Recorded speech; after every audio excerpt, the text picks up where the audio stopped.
ያመጣን አይደለንም ከዳር መተን መሃል የሰፈርን ነፍጠኞች ሆነን ገበሬዎችን ያፈናቀልን አረመኔዎች ሆነን ለወረራና ለማስገበር ጦትና እጅ የቆረጥን በለጊዜ ብለው ይጠሩናል፣ በለጊዜ ብለው ይጠሩኛል። በለስቀናቸው ብለው ያሙናል፣ በለስቀናው ብለው ያሙኛል።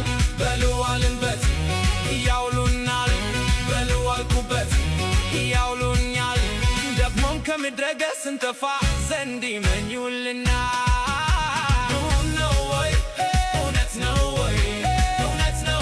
የሚዶልቱት ብለው የሚያሙት ሰዎቹ እምቢላለሁ ወይ እጥላለሁ ወይ ቢሰምርልኝ ቢቃናልኝ ዘመኑ ቢቃናልኝ ቢሳካልኝ ቢሆንልኝ ዘመኑ